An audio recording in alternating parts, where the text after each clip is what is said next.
On n'est pas fait pour les villes, les amis. Tu vois, c'est vraiment là que je me rends compte qu'on n'est pas du tout fait pour la ville.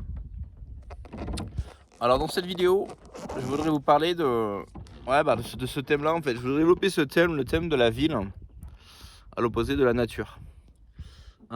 Aujourd'hui, la majorité des gens vivent entassés dans des grandes villes où ils souffrent.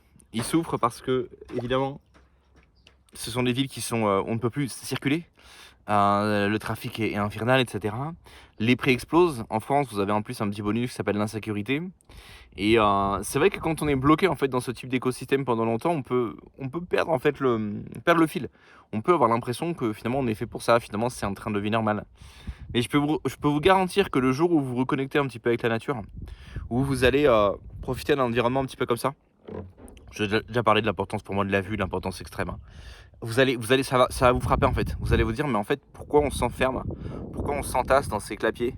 Pourquoi on se lève le matin à pas d'heure pour aller se taper les bouchons ou encore pire les transports en commun, le métro qui pue, etc. Pour ceux qui étaient en région parisienne, alors qu'on n'est pas fait pour ça en fait. Vous voyez ce que je veux dire? On n'est pas fait pour ça. Je pense que si vous voulez, il y aurait tellement. C'est quoi un truc dont on parle souvent, c'est les relations humaines, les relations hommes-femmes. Alors bien sûr, il y a le féminisme, il y a tout ça, il y a l'air du temps, mais tu sais quoi, je pense que si les gens vivaient dans des endroits où ils peuvent respirer, où ils peuvent marcher, où ils peuvent respirer de l'air frais, et ben je pense qu'il y aurait moins de problèmes entre les relations hommes-femmes en fait, tu vois.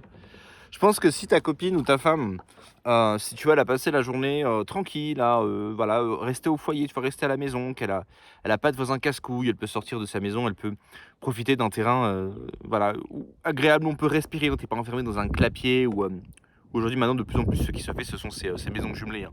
J'ai horreur des maisons jumelées. Enfin on va me dire c'est toujours mieux qu'un appartement, mais finalement quand tu es dans un jumelé avec 10 mètres carrés de terrain, quelle différence avec un appartement? Et ben je pense qu'une femme, tu vois, si elle a passé la journée dans un environnement où elle peut respirer, où elle peut voir autour d'elle, où elle peut marcher tranquillement, où il y a le silence, le bruit des oiseaux. Toi, le soir, elle a peut-être un peu plus envie de baiser, en fait.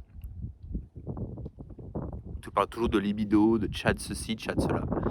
Peut-être qu'en fait, le soir, une fois qu'elle arrive le soir, elle a peut-être tout simplement plus envie de baiser, si elle a pu respirer l'air frais toute la journée.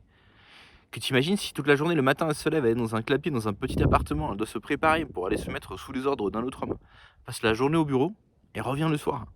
Il faut faire les tâches ménagères, il faut faire. Alors évidemment, dans ce genre de couple, les tâches sont partagées, hein. Donc peut-être c'est son tour, peut-être c'est au tour de l'homme. Tu vois ce que je veux dire? Est-ce que tu crois qu'à 21h, elle a envie de faire quelque chose? Je pense que ça règle beaucoup de problèmes en fait. Tu vois ce que je veux dire? Et voilà quoi. On n'est pas fait pour vivre dans ces clapiers, on n'est pas fait pour vivre enfermé. Tu vois ce que je veux dire? Et moi encore, j'habite dans une résidence, voilà, un peu à l'écart de la ville. Ça va, on respire encore. Mais, mais putain, c'est. Imagine la différence entre un type qui monte un business, mettons en ligne ou hors ligne, peu importe, et qui a cette vue-là tous les jours, et un type qui est enfermé dans un appartement qui grind non-stop.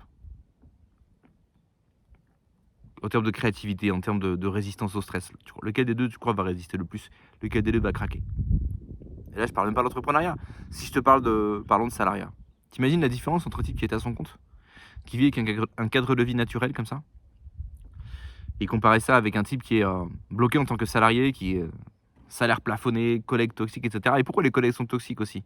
Peut-être aussi parce qu'on est enfermé dans des villes avec des concentrations par habitant qui sont hallucinantes. Vous croyez pas? Mais je sais ce que tu vas me dire. Tu vas me dire, mais Alex, va vivre dans des endroits comme ça parce que bah, on est trop loin en fait, on est trop loin de tout, on peut rien faire. Tu es à 1 heure de la moindre clinique. Donc voilà. Ouais, d'accord. Bah, alors je te dirais, prends un Airbnb. Comme j'ai fait moi là. Prends un Airbnb, tu vois. Prends-toi un week-end, prends-toi une semaine de vacances dans un endroit comme ça pour te ressourcer. Et là, les gens vont me dire, oui, mais il faut que je demande des vacances, mon boss me donne pas de vacances, j'ai pas de thunes de côté. Et là, tu sais ce que je vais te dire. Pas de thunes de côté, quoi. Peut-être que c'est le moment de monter un business. Tu vois ce que je veux dire? De toute façon, il n'y a pas le choix. Tu ne t'en sortiras pas par le salariat.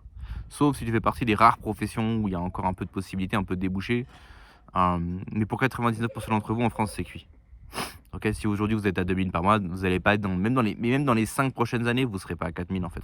C'est ça qui est choquant en fait, c'est quand vous regardez la timeline. Même en 5 ans, le mec il n'a pas doublé son salaire en fait aujourd'hui, dans le monde du salariat. Tu vois. avant de passer freelance, de faire des combines, etc. Ce que je vous recommande de faire si vous avez la possibilité, soit dit en passant. Mais après, ça posera le problème de trouver des clients. Bref. Mais t'es bloqué, donc t'es obligé de monter un biz. Et les gens vont dire, oh, mais il faut pas monter de biz en France, il y a trop d'impôts. D'accord, très bien, je suis d'accord. Moi, je me suis cassé de France. Mais aujourd'hui, un mec est bloqué en France, dans le salariat. Il n'y a pas le choix. S'il veut s'en sortir, il doit devenir libre financièrement. Donc, il doit monter un business. Comment il fait? S'il se dit, je monte pas de business en France, bah, c'est le serpent qui se mord la queue. Ok, tu montes pas de business en France, mais tu es bloqué en France, tu es salarié. Donc, tu vas faire quoi? T'attends que ton boss te dise, ah, au fait, j'ai une opportunité pour toi à l'étranger? Ça n'arrivera pas. Pour beaucoup d'entre vous, vous n'avez pas le choix que de monter un business en France. Parce qu'il n'y a pas d'autre choix, tout simplement. Ou alors, ce que certains font, mettre des économies de côté, effectivement, et économiser pendant plusieurs années et ensuite se lancer à l'étranger. Partir en se disant, voilà, je vais dans tel pays, j'ai fait de mes recherches, je sais que j'ai 2, 3, 4, 5 ans d'économie de côté, je peux lancer un business avec ça. Tu vois. J'ai fait un live la dernière fois, vous pouvez regarder mon dernier live, c'était avec Robin, expatrié en Arménie, qui avait monté un business d'arbitrage locatif sur Airbnb. Comme j'ai fait moi, il avait mis 4 ou 5 appartes. Et effectivement, il est allé en Suisse, il avait mis de l'argent de côté, il s'était fait ce qu'il appelle un butin. Je crois qu'il avait à peine le bac ou pas le bac. Et il a fait ce qu'il fallait. Donc vous avez cette solution aussi, si vous voulez absolument pas monter un business en France. Mais pour beaucoup d'entre vous, vous allez devoir monter un truc en France, les amis.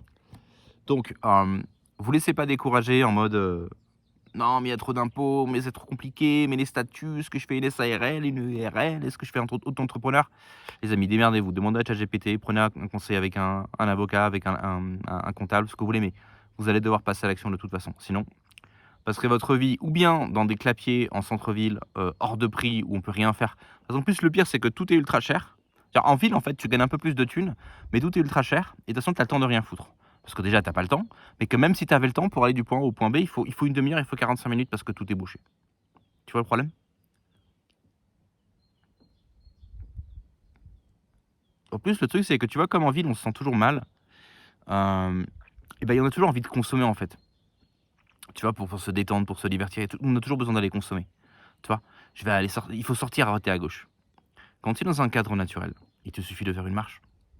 Tu vois. Non seulement c'est gratuit, c'est très beau, et c'est très bon pour la santé. Mais encore faut-il avoir la possibilité, ou bien effectivement de vivre loin de ses villes, tout en pouvant bien gagner sa vie, ou bien à minima de pouvoir se prendre des vacances dans ces endroits-là pour se ressourcer. Et si tous les mois tu économises 100 euros, 200 euros ou 50 euros, ou même maintenant j'ai entendu dire qu'il y a un tiers des Français qui sont en découvert le vin du mois ou un truc comme ça n'arrivera pas. Ce que j'avais à te dire, je vais faire terminer ce petit cigare. Si tu ne sais pas quel business monter, je te parle du business que moi je fais. Des business à monter, il y en a plein, je le dis en passant. Mais évidemment, je fais mes propres pubs. Moi, je fais de l'arbitrage Airbnb. Si tu es nouveau sur cette chaîne, l'arbitrage Airbnb, c'est quoi? C'est très simple. Au lieu d'acheter des appartements pour les mettre sur Airbnb, on les loue. On les loue et on les sous-loue, entre guillemets, sur Airbnb. Donc, il y a tout un procédé à mettre en place. J'ai encore un client là qui vient d'avoir sa première réservation hier. Il a mis l'appartement en moins de 24 heures, il a eu sa première réservation. Et là, il vient de m'envoyer un texto, il en a eu une deuxième. Poursuit le process. On a commencé le coaching ensemble, c'était mi-janvier. Là, ça y est, il a ses réservations. C'est parti. Ok. Bon, il faut un peu d'oseille de côté quand même. Comme je dis souvent, mettre un appartement réservé autour de 3 000 euros pour mettre votre premier appartement. Donc si vous êtes à sec, c'est peut-être pas un business pour vous. Mais l'idée, c'est ça. L'idée, c'est on loue un appartement à un loyer X. On le sous-loue avec un revenu Y et la différence, on la met dans notre poche et on délègue tout avec la différence. Et après, une fois que ça tourne avec un appartement, on le met un deuxième, un troisième, un quatrième, etc. Jusqu'à ce qu'on en ait marre, jusqu'à ce qu'on soit bien, jusqu'à ce que peut-être qu'on n'a pas envie de recruter. Enfin, ça, c'est la vente de votre profil, de votre zone. Si vous prenez des studios ou des F3 ou des villas ou bref, ça dépend de plein de trucs.